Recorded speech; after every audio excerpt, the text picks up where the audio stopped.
जिस तरह कोयल के बच्चे अपनी माँ की आवाज़ को पहचान कर उसके साथ हमेशा के लिए चले जाते हैं, उसी तरह जो सच्चे विवेकी हंस होते हैं वो सत्संग की केवल एक बात को सुनकर समझ जाते हैं कि कहाँ पे हमसे गलती हो रही है, और वो उसको भली भांति समझ के उस गलती को सुधारने की कोशिश करते हैं, ना कि झगड़ा करते हैं। तो जैसे आपको मैंने बताया कि ये सब जो कुछ भी आपको यहाँ पे जात पात वर्ण समाज देश कुछ भी दिख रहा है, ये सब अक्षरों की वजह से है। जितनी भी सरहदें हैं ये अक्षरों की वजह से है। जब ये दुनिया शुरू में जैसी थी तब ना वहाँ पे कोई इंग्लैंड था, ना कोई पाकिस्तान, ना जर्मनी, ना इटली, ना फ्रांस। सब कबीले वालों ने अपनी अपनी भाषाओं को विकसित किया, अपने अपने अक्षरों को विकसित किया। कई लोग कहते हैं कि सबसे पुराना जो है संस्कृत भाषा है और भगवान संस्कृत भाषा में बात करते होते थे। अगर भगवान संस्कृत भाषा में बातें करते होते थे और भगवान ने ही सबको बनाया है तो इस दुनिया में केवल एक ही भाषा होनी चाहिए थी, वो भी संस्कृत। क्यों अलग अलग देशों में अलग अलग भाषाएं विकसित हुई? क्यों अलग अलग भाषाओं में ही ग्रंथ आए? जैसे अरबी में आई कुरान, इंग्लिश में आई बाइबल, संस्कृत में आए वेद। तो ऐसे अलग अलग क्यों आए अगर एक ही भगवान है तो? दोस्तों, इसीलिए बोला जाता है ये इंसानों की कलाकृतियां हैं, ये इंसानों के द्वारा बनाए गए हैं, विवेक के द्वारा। और इंसानों ने इसमें वही लिखा जो जहां तक उनकी बुद्धि की दौड़ थी, जहां तक उनकी पहुंच थी।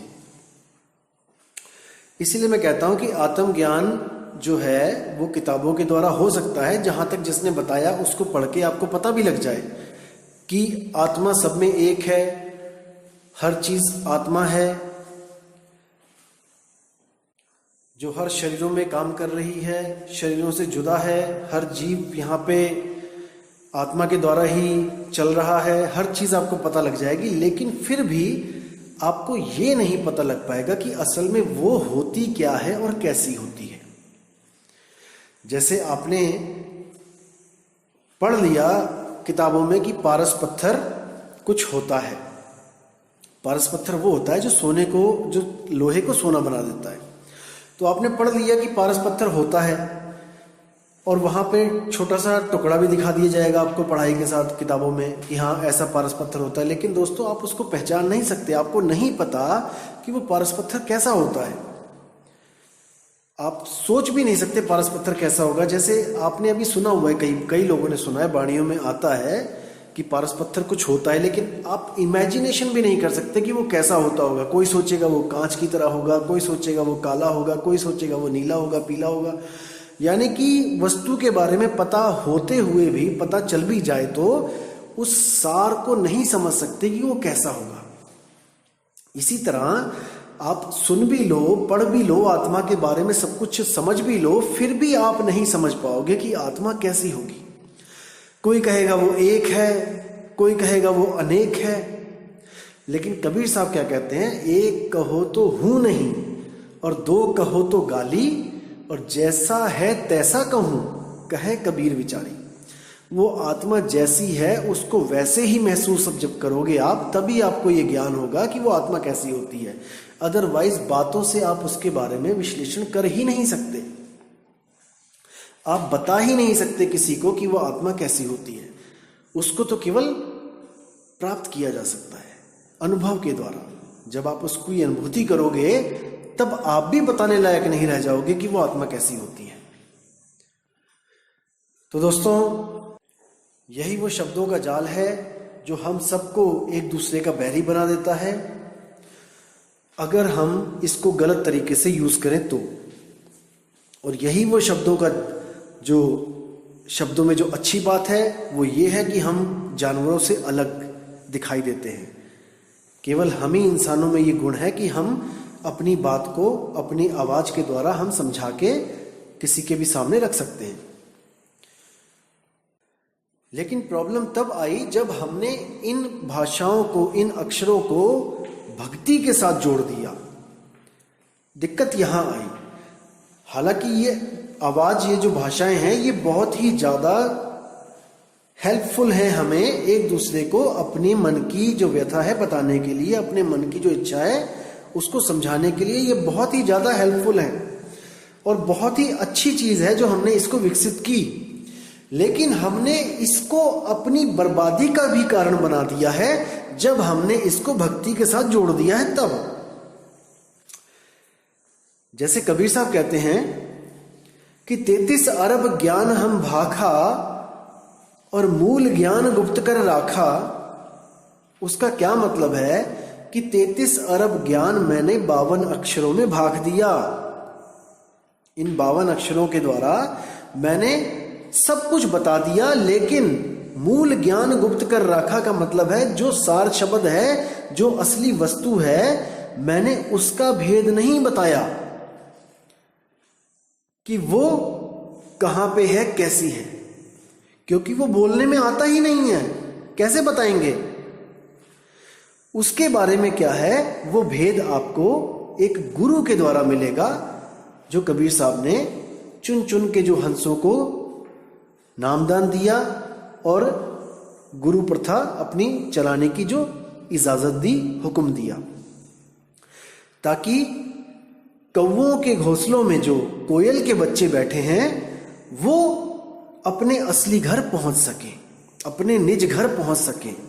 एक छुड़ाए एक लखाए, कौवे का घर छुड़ाए और अपना असली निज घर लखाए। दोस्तों, आपको मैं बता दूं कि अगर ऊंची जात वालों को अगर कोई प्रॉब्लम है मेरी ऑडियो से, तो मैं आपको बताना चाहूंगा कि मैं भी राजपूत हूं जन्म से और सही बताऊं तो मैं भी यही सोचता हूं कि पता नहीं किसने हम सबको इन जात पात में उलझा दिया है। कई लोग मुझे कहते हैं कि तुम राजपूत हो और तुम ये जुलाहे कबीर को कैसे मानते हो भाई, गुरु मान लिया तुमने नीच जात वाले को। अरे कोई अच्छी जात वाला कोई होता उसको गुरु बनाते। तो दोस्तों, जब हम स्कूल में अपने बच्चों को डालते हैं, क्या हम प्रिंसिपल से कभी पूछते हैं कि इस स्कूल में किस किस जात वाले टीचर पढ़ाते हैं, कितने हिंदू पढ़ाते हैं, कितने मुसलमान पढ़ाते हैं, कितने नीच जात वाले पढ़ाते हैं? दोस्तों नहीं, हम केवल सर्टिफिकेट देखते हैं कि वहां पे जो बच्चों का रिजल्ट आता है उस स्कूल में वो कितने % आता है और उस स्कूल की मान्यता कितनी है, उस स्कूल की रेपुटेशन क्या है। हम कभी भी ये नहीं देखते कि वहां पे किस जात वाला टीचर पढ़ाता है, क्योंकि हमने उसकी जात से कुछ लेना देना ही नहीं है। इसीलिए कबीर साहब भी कहते हैं कि जात न पूछो गुरु की, पूछ लीजिए ज्ञान, मोल करो तलवार का, पड़ी रहने दो म्यान। ये सब म्यान है। गुरु गोरा है, गुरु काला है, गुरु सरदार है, गुरु पंडित है, गुरु का कोई रूप नहीं होता। गुरु तो ज्ञान है, वो ज्ञान आपके काम आएगा, वो गुरु आपके काम आएगा। ज्ञान ही गुरु है, इसीलिए उसको शब्द गुरु बोला गया है। शब्द गुरु, देह गुरु नहीं। हम वासी व देश के जहां जात वर्ण कुल नहीं, शब्द मिलावा हो रहा देह मिलावा नहीं। कबीर साहब ने देह को साइड में कर दिया और शब्दों की बात करी कि शब्द मिलावा हो रहा, कि शब्द का दान देने वाला ही गुरु होगा। लेकिन यहां पे हजारों गुरु आ गए शब्द का दान देने के लिए। कौन से शब्दों का? 52 शब्दों का, 52 अक्षरों का। फिर कबीर साहब ने क्या बोला? उनमें से भी छांटी करने के लिए पहले तो जो देह गुरु को मानते हैं, जो देह धारण करके आए हैं, जो कहते हैं देह ही गुरु है, ब्राह्मण का गुरु ब्राह्मण, जो देह को गुरु मान के बैठे हैं, पहले तो उनको साइड में करके कबीर साहब ने शब्द की महिमा गाई कि शब्द मिलावा हो रहा देह मिलावा नहीं। अब शब्द लेके भी आगे कोई एक लेके आया कि राम राम करके बात बन जाएगी, कोई 2 लेके आ गया कि ओम सोहम के साथ, कोई 3 लेके आ गया ओम सोहम सत्य कबीर, या और कोई ओम नमो भागवते वासुदेवाय, कोई 5 लेके आ गया ज्योत निरंजन ओमकार आरंकार सोहम सतनाम, कोई 7 लेके आ गया, कोई 10 लेके आ गया। तो कबीर साहब ने फिर इनको भी साइड करने के लिए एक बाणी और बोली, हम वासी व देश के जहां जात वर्ण कुल नहीं, सैन मिलावा हो रहा शब्द मिलावा नहीं। कि मैं जिस शब्द की बात कर रहा हूं भाई, वो सैन के द्वारा दिया जाता है, इशारे से दिया जाता है, क्योंकि मेरा शब्द कोई मंत्र नहीं है, कोई नाम नहीं है, वो वस्तु है। और वस्तु का लखाव इशारे के द्वारा ही किया जाता है।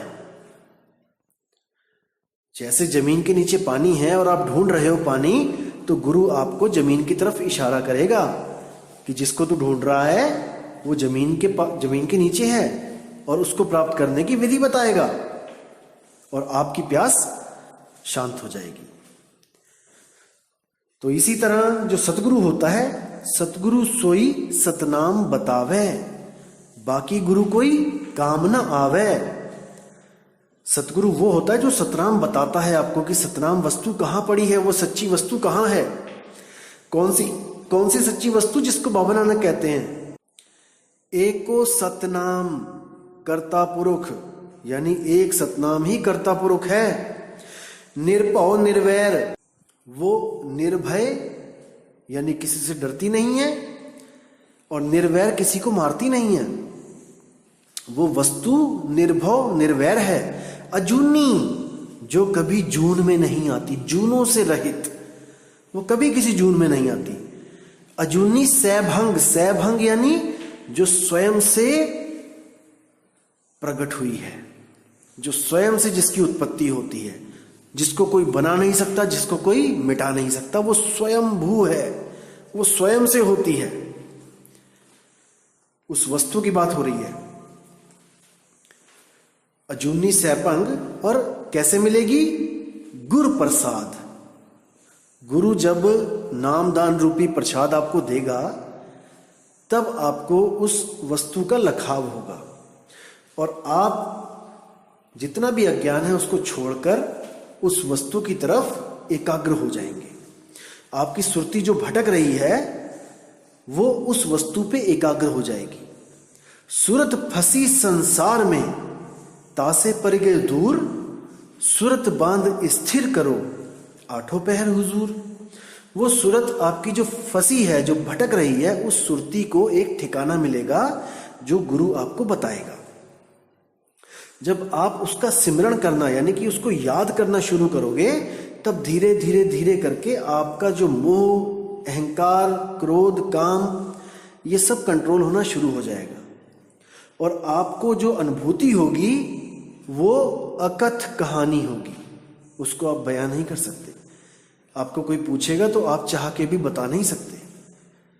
वो अनुभव ही ऐसा होता है, और वो अनुभव मन का, ये शरीर का नहीं होता है, वो आत्म अनुभव होता है। वो आत्मा के द्वारा ही आत्मा का अनुभव किया जाता है।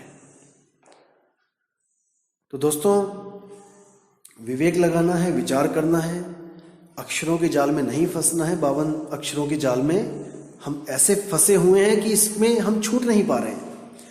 अब ऐसा कोई गुरु मिले जो 52 की डोर को तोड़ दे।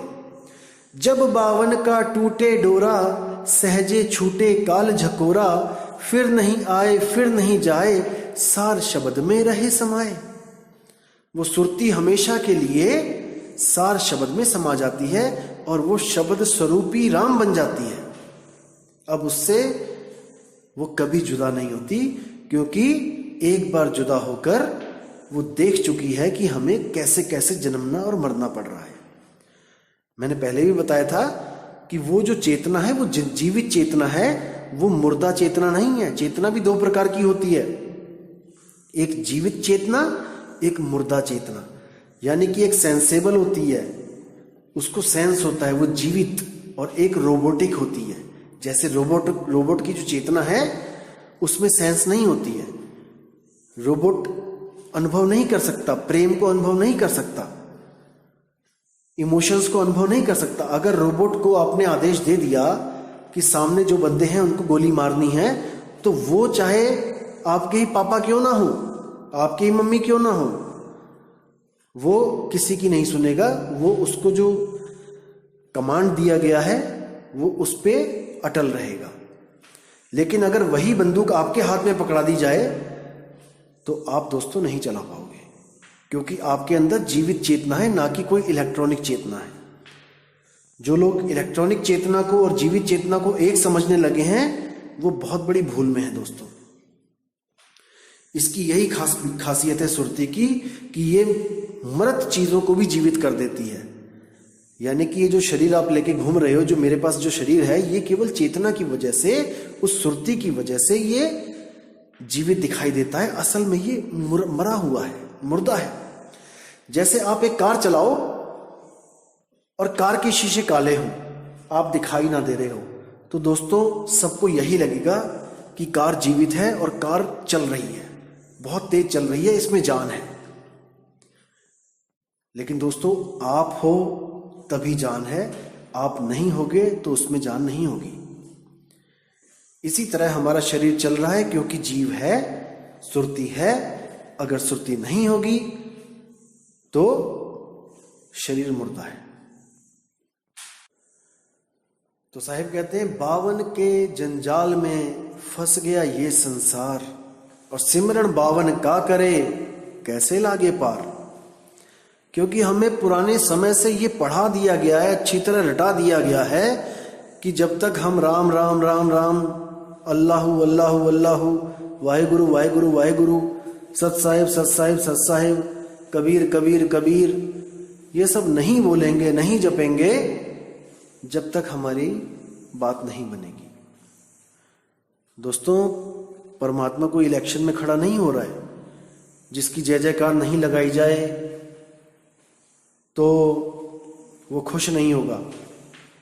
हम उसकी जय बोलते हैं केवल अपने लिए, उसके लिए नहीं कि हम उसको खुश करने के लिए जय बोल रहे हैं। हम जय उसकी बोलते हैं क्योंकि हमें ये महसूस होता है कि अगर वो ना होते तो हमारा क्या होता।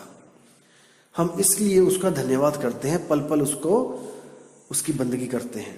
अदरवाइज उसको किसी चीज की जरूरत नहीं है। वो नहीं कहता है कि मेरी जय करो, उसको कोई जरूरत नहीं है आपकी जय जयकार की। जैसे कई लोग कहते हैं भगवान को खुश करने के लिए बहुत कुछ करना पड़ता है, बलियां देनी पड़ती हैं, बकरे चढ़ाने पड़ते हैं, दारू चढ़ानी पड़ती है। दोस्तों अगर उसे बकरे चाहिए होते ना, वो एक ही रात में सारे बकरे यहां से गायब कर ले जाता। आपका इंतजार नहीं करना पड़ता उसको कि साल में कोई एक दिन आएगा तब आप बकरे काटोगे। वो एक ही रात में सारे बकरे गायब कर देता। और अगर दारू की बात है कि दारू देनी पड़ती है एक बोतल, तो वो ठेके के ठेके खाली कर देता। आपकी एक बोतल का प्यासा नहीं है वो। इसी भरम जालों में हमें फंसा फंसा के यहीं पे उलझा के रखा हुआ है। इसलिए दोस्तों विवेक लगाना है, विचार करना है कि हमने निकलना है कि हमने उसी लकीर के फकीर बन के यहीं रह जाना है। ये आपके हाथ में है, किसी के हाथ में नहीं है कि कोई किसी को निकाल सके। परमात्मा ने सबके पास एक डोर फेंकी हुई है। जैसे कोई कुएं में गिर जाता है तो एक रस्सी फेंकी जाती है, और अगर हम रस्सी को ना पकड़े दोस्तों तो इसमें हमारा दोष होता है। जैसे कबीर साहब की वाणी है, 7 दीप 9 खंड में सतगुरु फेंकी डोर, और तापे हंसा ना चढ़े तो क्या सतगुरु का दोष। परमात्मा ने कोई कमी नहीं रखी, वो दयाल है, वो परमपिता परमात्मा है, उसने कोई कमी नहीं रखी। लेकिन जीव ही नहीं समझ पा रहा है तो वो भी क्या करे। इसलिए दोस्तों फिर कहता हूं मैं, विवेक को जगाओ, अपनी बुद्धि के घोड़े दौड़ाओ, क्योंकि ये समय बार बार नहीं मिलेगा, नहीं मिलेगा, नहीं मिलेगा। और मैं कोई यहां पे आपको लूटने नहीं आया हूं, मुझे आपसे कुछ नहीं चाहिए। एक पैसा भी जिस दिन मैं मांग लूं उस दिन धिक्कार है कह के चले जाना। मुझे किसी से कुछ नहीं चाहिए, और हो सके तो जहां तक होगा मैं शायद आधों को तो मैं एड्रेस भी नहीं बताऊंगा गुरु का। मैं सच बोल रहा हूं, आधे क्या 90% को नहीं बताऊंगा। आप सोचोगे कि क्यों नहीं बताऊंगा, क्योंकि भाई हमने भीड़ इकट्ठी नहीं करनी है। मैं तो ये देखूंगा किसके मन में सच्ची आग लगी है, केवल उस बंदे को एड्रेस दिया जाएगा। गुरुजी कहाँ आ रहे हैं, गुरुजी कहाँ पे हैं। अदरवाइज हमें भीड़ बढ़ाने की जरूरत नहीं है। लेकिन ये ऑडियोज बनाने का मकसद यही है कि आपको विवेकी बना सकूं, आपको कोई धोखा ना दे पाए। ये ऑडियोज बनाने का यही मकसद है कि आपको हर चीज पता होनी चाहिए, क्योंकि लुट गया रे व्यापारी परख बिना। अगर आपके पास परख होगी तो आपको कोई लूट नहीं पाएगा। बस यही एक मकसद है इन ऑडियोज को बनाने का, ना कि आपकी भीड़ मैं चाहता हूं कि हमारे आश्रम में आए, नहीं, कभी भी नहीं। वो बिरले हंस चाहिए हमें, वो बिरले हंस करोड़ों में कोई एक, जो सत्य को स्वीकार करने के लिए 100% तैयार है। जिसके मन में 1% भी शंका है वो इस पंथ के लायक नहीं है। पंथ यानी रास्ता, कोई गुटबाजी नहीं होती है पंथ। पंथ का मतलब होता है रास्ता। इस रास्ते पे चलने के लायक जो होगा, अब उसको ही चलने का अधिकार होगा। तो दोस्तों, मैं फिर बोल रहा हूं कि जल्दबाजी ना करें। मुझे कई मैसेज आते हैं कि मैं गुरुजी से नाम लेना चाहता हूं। मैं सीधी सी बात बोलता हूं कि 50 ऑडियोज सुनो। जब मेरे 50 ऑडियोज कंप्लीट हो जाएंगे तब मैं आपको कुछ सवाल पूछूंगा, और अगर आप उनके उत्तर दे सकते होगे तब ही आपको आगे का रास्ता दिया जाएगा। ये एक एंट्रेंस एग्जाम की तरह समझ लो।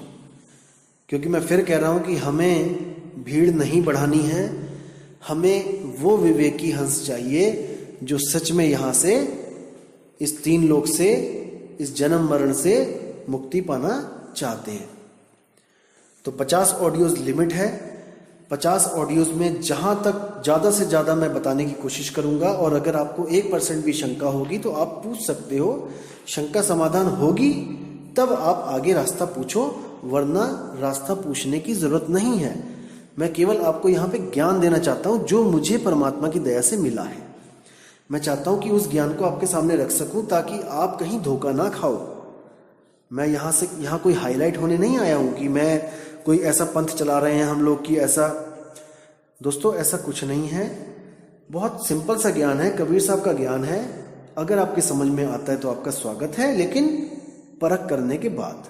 पहले परख करो, जल्दबाजी बिल्कुल मत करो। नामदान जल्दबाजी में कहीं भी मत लो।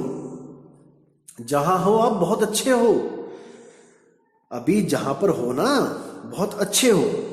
जैसे कई लोग होते हैं 50,000 देके एडमिशन ले लिया जल्दबाजी में और कॉलेज वो है फ्रॉड।